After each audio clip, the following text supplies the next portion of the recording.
em espírito e em verdade. Mas tenta mesmo, né? Quando chega de manhã assim, está com os pulmões tranquilos assim. Mas se a gente soltar, sai com a voz um pouquinho mais forte, né?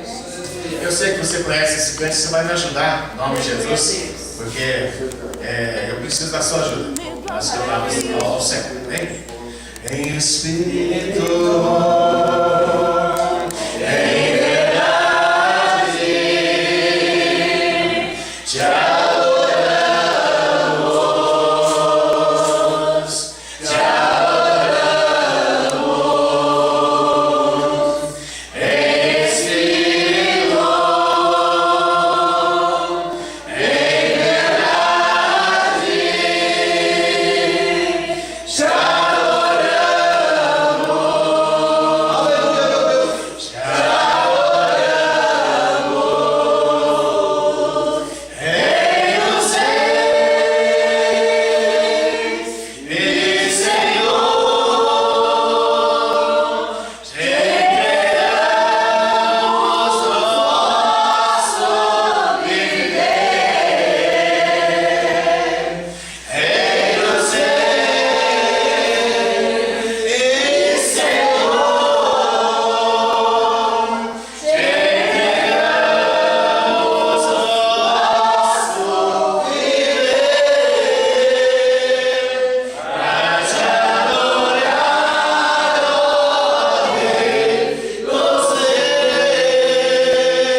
em verdade, te adoramos.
Pensando, desde que eu recebi o convite, o tema de todo esse evento aqui da igreja, né, que eu estou sabendo, o tema é avivamento, não é isso mesmo?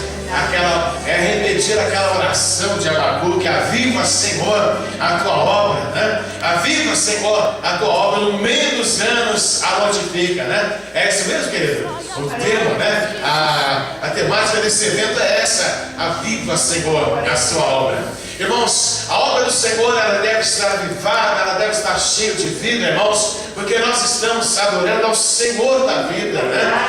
Estamos adorando a Jesus Cristo, porque Ele nos deu vida para isso, e nós precisamos continuar com essa vida. Uma certa vez Jesus ressuscitou uma moça, e depois de ressuscitar essa moça, ele falou assim: agora dá-lhe de comer. Depois que ele ressuscitou, ele falou assim: dá de comer a ela. Irmãos, Jesus fez a parte dele, ele ressuscitou, ele trouxe a vida àquela moça, mas dali para frente a responsabilidade era dela, a responsabilidade era da família, a responsabilidade era dos pais em dar continuidade à vida daquela moça. Irmãos, Deus nos deu vida, Deus deu vida para a igreja, e daqui para frente, irmãos, a responsabilidade é nossa de nós darmos continuidade a esta vida da igreja.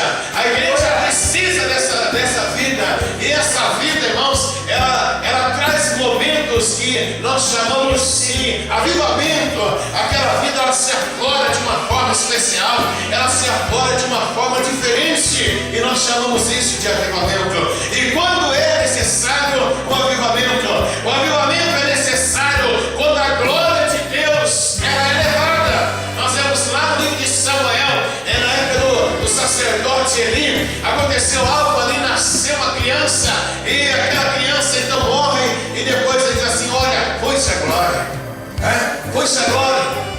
A glória de Israel tinha sido levada, a arca da aliança, a arca da presença de Deus tinha sido levada, foi levada pelos filisteus, foi levada para terras distantes. Então foi-se a glória, precisava um avivamento.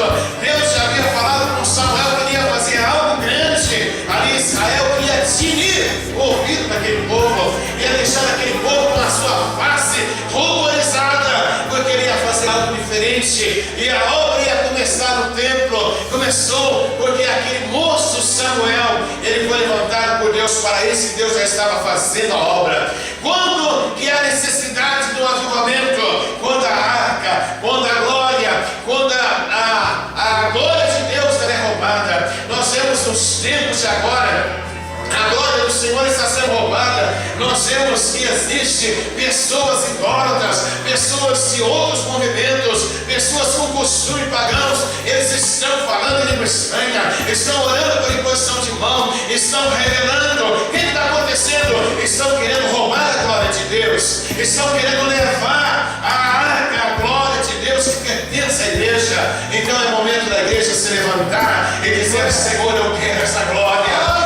Essa glória é nossa, essa glória é da igreja, essa glória nos pertence. Então é tempo de avivamento, irmãos. É tempo em que a glória de Deus está sendo roubada, mas a igreja está prosseguindo no resgate. O povo não se interessou muito não, mas Davi, ele foi ao encalço daquela arca, e ele escreve um salmo e diz assim: olha, eu não vou dar sono aos meus olhos, eu não vou dar descanso às minhas pálpebras, eu não vou subir no leito em que eu durmo, eu não vou dar descanso ao meu corpo, enquanto eu não trazer a arca, enquanto eu não trazer a glória de Deus para Jerusalém. Jerusalém hoje é a igreja, Jerusalém é a casa do Senhor. Nós não podemos dar descanso para nós mesmos em manhãs como essa. Quantos estão dando descanso? Ah, meu Deus, que canseira, meu Deus, que cansaço. Estão dando descanso para o seu corpo, para os seus lindos olhinhos, mas o salmista vai fazer: eu não dou descanso, não vou dar moleza para a minha pálpebras, enquanto eu não trazer a minha arca, a glória para o templo, para Jerusalém. E de repente Davi chega onde está a arca, e ele vem trazendo a arca, ele vem trazendo a arca de volta para Jerusalém. Ele trazendo a arca, ele se alegra, ele pula, ele dança, ele glorifica a Deus. E de repente Mical olha da janela e despreza aquela situação, despreza a alegria de Davi. Irmãos, Mical, a filha de Saul, estava desprezando a alegria daquele que estava trazendo a arca. Irmãos, quantas pessoas desprezam você porque você quer a glória de Deus, você quer essa vida, esse avivamento. Irmãos, mas deixa a filha de Saul te criticar e glorifica o seu Deus, glorifica Deus, exalte o Senhor. Deixa aí aqueles que não têm prazer na glória de Deus, mas avive-se você, busque esse avivamento, busque essa glória de Deus para a sua vida. Então o avivamento é necessário quando a glória de Deus é roubada, mas existe alguém de Deus que vai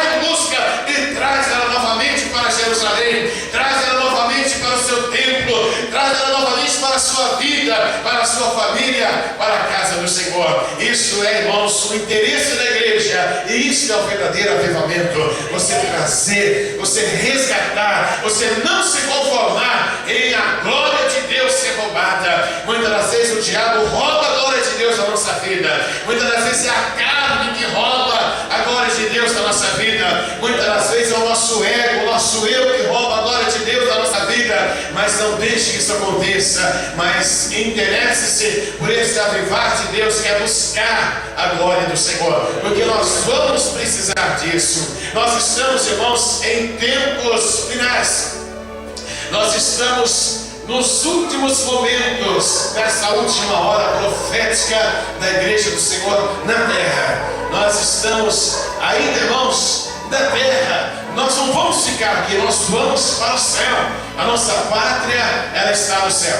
E quando nós estamos aqui nessa terra, então nós vamos precisar dessa glória de Deus, dessa graça do Senhor para a nossa vida, irmãos, porque nós temos que estar pronto com a nossa lâmpada acesa, com o nosso azeite de reserva, para que quando manifestar o noivo, ele abrir a porta, abrir aos céus e nos chamar, nós temos que estar pronto para subir ao encontro do Senhor nos ares. Amém? Eu gostaria de chamar a sua atenção para o texto de Apocalipse. Agora eu gostaria que você reverenciasse a palavra de Deus. Amém?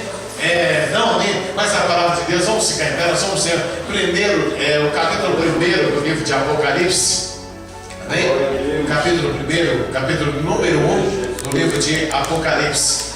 Apocalipse é o livro da revelação, é o livro onde Deus ele vai desvendando aquilo que outrora, em outros tempos, estava oculto, mas porém ele vai desvendando, ele vai abrindo, e tudo isso por conta daquele que tem o prazer de se revelar, que é o nosso próprio Deus em Cristo, o Senhor da igreja. Amém?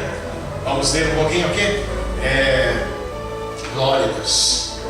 Revelação de Jesus Cristo, que Deus deu para mostrar a seu servo as coisas que breve devem acontecer, e que ele, enviando por intermédio do seu anjo, notificou ao seu servo João, o qual atestou a palavra de Deus e o testemunho de Jesus Cristo quanto a tudo o que viu. Bem-aventurado aqueles que leem, bem-aventurado aqueles que ouvem as palavras da profecia, ou desta profecia, e guardam as coisas que nela estão escritas, pois o tempo está próximo. Amém? Graças a Deus. Só leia. Senhor, meu Deus, essa é a tua palavra, Jesus. Senhor querido, abrimos a tua palavra, Jesus.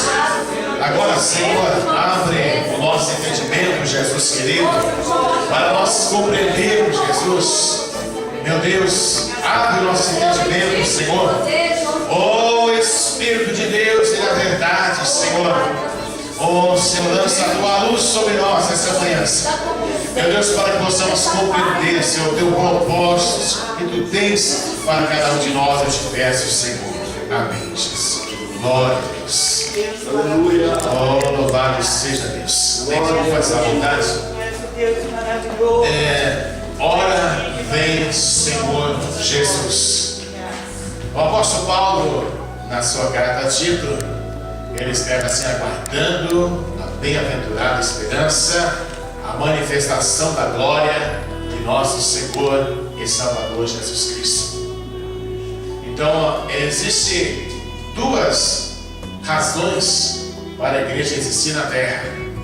Ela está aguardando a manifestação da glória do Senhor Jesus Cristo, e ela está anunciando que esse Jesus Cristo, ele está voltando.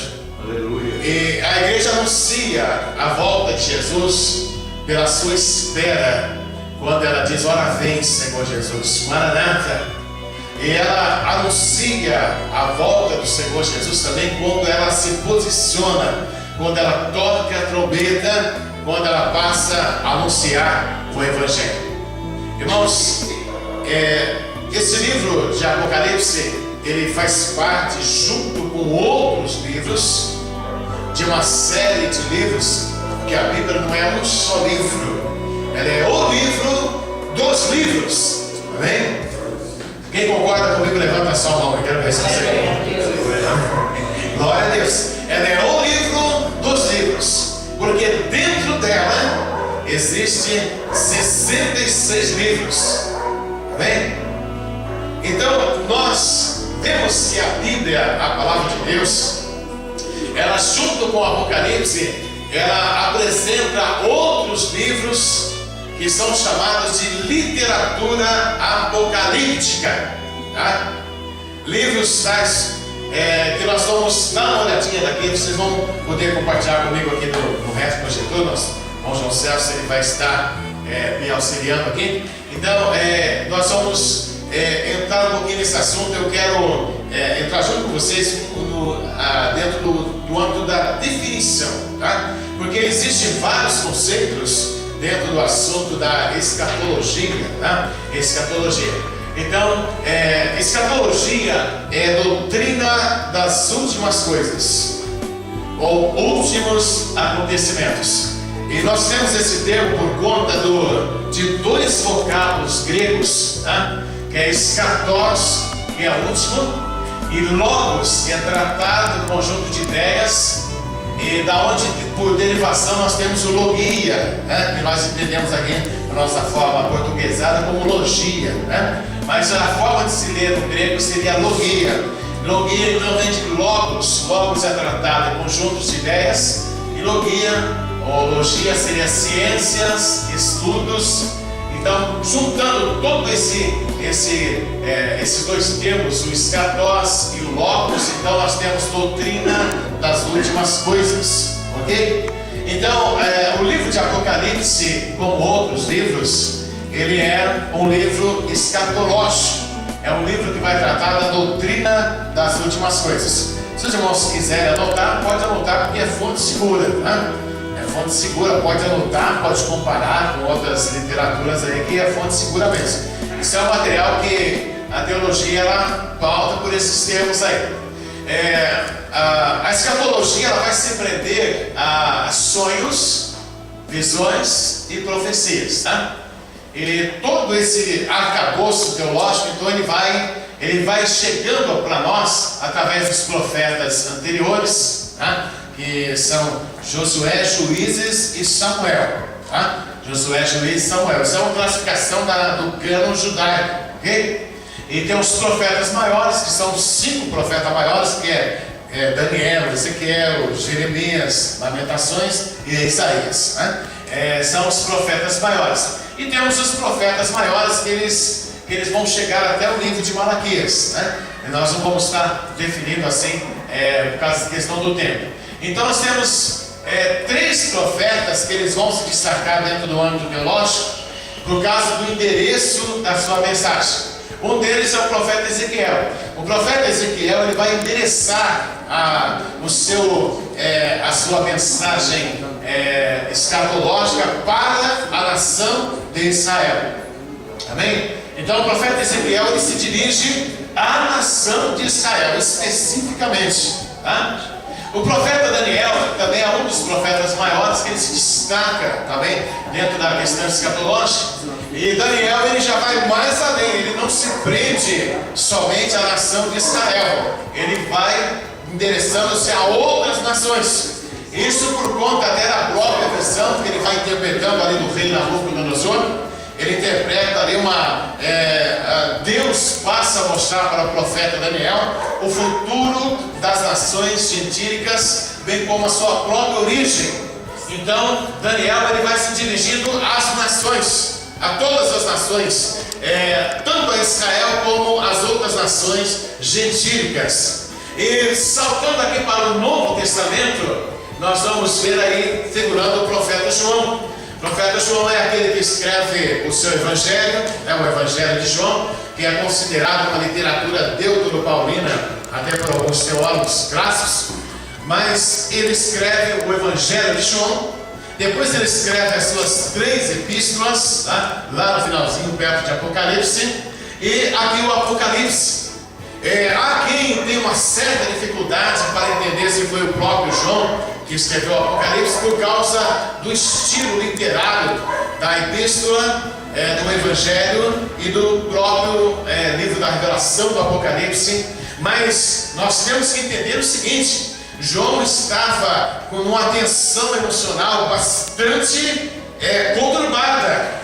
Ele estava assim abalado, porque ele estava recebendo revelações que não eram revelações normais. Ele estava revendo o próprio Cristo, que ele viu em carne, ele viu no estado de humilhação, ele viu num corpo igual ao dele, e agora ele via um Cristo em glória. Ele viu o Cristo glorificado, o Cristo agora no aspecto do céu, cheio de glória. Aquela glória que esteve velada, que ele contemplou no véu de carne, agora ele contemplava em glória. Ele estava radiante, ele estava na sua carne, estava sem palavras até para descrever alguma coisa. Então ele usa algumas palavras assim como semelhante, parecido, porque aquilo fugia ao seu entendimento, a forma gloriosa com que ele estava vendo o Senhor Jesus. Amados, o que nos espera, irmãos, é algo que foge à nossa mente. É algo que o apóstolo Paulo diz assim: não chegou ao coração, não subiu à mente aquilo que Deus tem preparado para aqueles que o amam, para aqueles que amam a vinda do Senhor Jesus. Amém, irmãos? Nós devemos estar prontos, porque o que João passou na ilha de Patmos, nós vamos passar muito mais ainda, porque nós vamos subir, nós vamos mais além, nós vamos além desse véu atmosférico, astronômico, nós vamos chegar até onde está o nosso Deus. Aleluia. Irmãos, então veja bem, nós definimos o termo, né? Agora nós, um grande ponto do nosso estudo é a questão do arrebatamento. O que é o arrebatamento? Arrebatamento da igreja. Então nós temos o arrebatamento ele revelado dentro da palavra de Deus em duas fases. Um só evento em duas fases, tá? Que é a primeira e a segunda fase. Nós vamos ver algumas diferenças entre a primeira e a segunda, né? E nós temos na Bíblia as provas de que vai acontecer isso, as evidências. Então a primeira fase que nós percebemos no texto sagrado é o rapto da igreja. A igreja ela vai ser arrancada, né? Ela vai ser tirada da terra, ela vai ser raptada, ela vai ser levada pelo Senhor. E a segunda fase, também envolvendo o arrebatamento da igreja, é aquele momento em que todo olho o verá. Em que Cristo, a primeira fase, Cristo vem para a igreja. Na segunda fase, ele vem com a igreja. No rapto, ele vem tirar a igreja. E na revelação, ele vem mostrar a igreja. Amém? Ele vem mostrar a igreja, mostrar o povo que ele comprou dos quatro cantos da terra, derramando o seu sangue na cruz do Calvário. Ok? Então, o arrebatamento, nós entendemos que Cristo vem para a igreja e com a igreja. Tá? Para a igreja, para arrebatar a igreja. Com a igreja, para revelar-se ao mundo e revelar a igreja. Mostrar o valor do sacrifício que ele fez na cruz do Calvário. Há quem diga que Cristo foi apenas um mártir, um herói, né? E eu já vi até uma música que acharam que ele era metido a não sei o que, mas Cristo veio para provar que o sacrifício dele não foi em vão na cruz do Calvário. Ok? Irmãos, então existe a revelação particular, tá? A revelação particular e a revelação geral. Tá? A revelação particular, qual que é a revelação particular? É para a igreja, vai ser segredo. Serão duas pessoas dormindo, uma vai e a outra fica. Só se as duas estiverem preparadas, então vai. Glória a Deus. Porque a pessoa que está preparada, mesmo dormindo, ele está vigiando. Agora a pessoa que não está preparada, ele está no sono, na dormência da sua alma, então vai ficar dormindo mesmo. Estarão duas pessoas no campo, uma vai e a outra fica. Porque tem pessoas que estão no campo trabalhando para o Senhor, e tem pessoa que está no campo, mas está trabalhando para si mesmo, para o seu próprio nome, está para si mesmo, para a sua própria glória, não é para a glória do Senhor. Vai ficar. Estarão duas pessoas moendo. A moinha, geralmente, ela fala no sentido figurado assim, ela vai falar para nós a respeito de tribulações. Você está passando pela moinha, está passando pela moeda, né? Vamos trazer aquela linguagem bem pentecostal, extremada mesmo. Então a pessoa está moendo, está sendo moída, está passando ali pela moinha. Estarão duas pessoas moendo, uma será levada e a outra vai ficar. Então com isso nós entendemos, irmãos, que o arrebatamento ele envolve um processo seletivo. O próprio evento do arrebatamento, ele traz em si uma seleção. Ele leva uns e ele deixa outros. Quem é que vai e quem é que fica. E toda essa definição a gente deve ter em mente, porque existe dentro da igreja, pode ser que esteja até aqui, de repente você tem uma interpretação diferente aí, de repente você interpreta diferente. Então existem conceitos que nós introjetamos em nós, e depois desse conceito introjetado, então nós vamos projetar. É igual esse aparelho, ele introjeta, ele recebe, ele retrai, ele absorve e depois ele projeta. Então aquilo que você introjeta, que você traz para dentro de você, você terá a possibilidade também de projetar, de passar aquilo. Então nós estamos passando aqui uma visão, irmãos, que a gente, por classificação, a gente vai entendendo aos poucos. A Bíblia é uma revelação por estágios, ela tem um processo de evolução. Ninguém entende a Bíblia num estado assim. Tem pessoa que pensa que entende, mas não entende não, no estado não. Nós temos que tomar um tempo na presença de Deus, e Ele vai se revelando para nós. No livro de Provérbios tem um versículo que diz assim, que a vereda do justo é como a luz da aurora, que ela vai brilhando, brilhando, brilhando até ser um dia perfeito. O sol ele nasce, ele vai brilhando, mas tem algum lugar que tem sombra ainda. Mas quando ele chegar no meio, no pino mesmo, quando ele chegar no centrinho mesmo, então não tem sombra mais, Ele vai lançar a sua luz totalmente. Se houver alguma sombra, é a nossa, porque ele já dissipou todas, Então a vereda do justo também é assim. Ela vai brilhando, brilhando até ser um dia perfeito. Deus gostaria até de revelar tudo de uma vez só para nós, mas a nossa mente ela não consegue captar tudo de uma vez só. Então a captação ela vai variar de pessoa para pessoa, Tem pessoa que ele é capaz de fazer um panorama da Bíblia, assim, de cor salteado, em termos assim que você consegue entender a evolução da revelação. Mas tem pessoa que já tem mais dificuldade, e Deus nos entende, irmãos. Por isso ele se revela dessa maneira. Então veja bem, os conceitos eles podem ser diferentes, E por que existe o papel da teologia, o papel da escatologia no caso aqui? É para nós entendermos, irmãos, que existe um sistema, que existe uma maneira de nós não nos perdermos na interpretação do texto. Amém? Dá para a gente continuar? Glória a Deus. Ok, glória a Deus. Então veja bem, a revelação particular é para o salvo, para aquele que vai. Quem é que vai? Quem é que vai? Então o fator seletivo, os que estão em Cristo. Amém? Quem está em Cristo? É aquele que está vivendo o Evangelho, está obedecendo o Evangelho. E os que dormem em Cristo, aqueles que já partiram dessa terra, estão com o Senhor, o corpo está na terra, mas a sua pessoa invisível, a sua pessoa na essência desse, o espírito, a alma, está com o Senhor.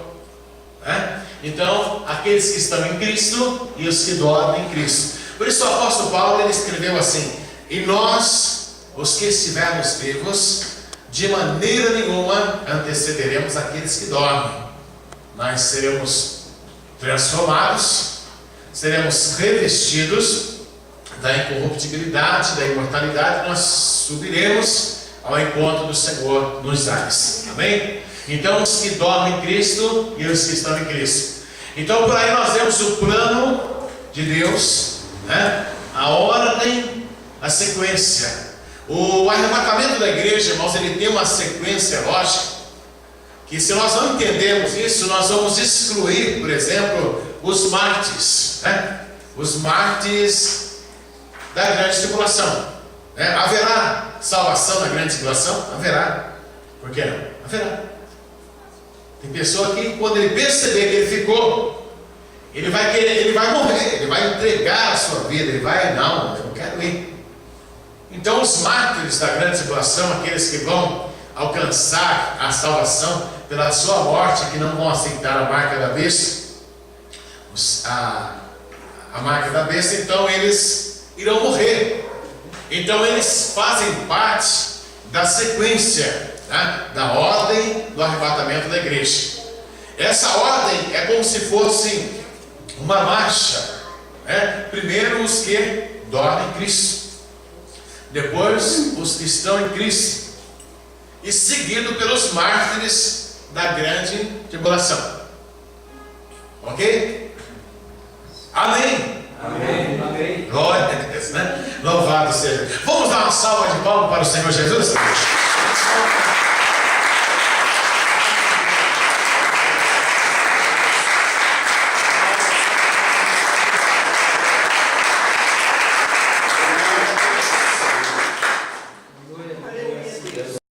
Graças a Deus. Se você sentir vontade de dar uns glórias, aleluia, não tem problema não. Nós estamos pentecostais, a gente entende isso aí. Tá bem? É uma raridade, irmão. Pentecostal que é explosivo, né? Mas ainda tem dessas pessoas na terra ainda, tá bem? Glória a Deus. Eu acredito que vocês estão aqui. Louvado seja Deus. Então veja bem, está um pouquinho claro aqui por causa da questão do. Luz, isso aí depende muito de escuridão, essas transparentes, né? Então nós vemos aqui os anciãos, 24 anciãos, eles estão prostrando, estão lançando aos pés do Senhor as suas coroas, os 24 anciãos. Amém? E esses 24 anciãos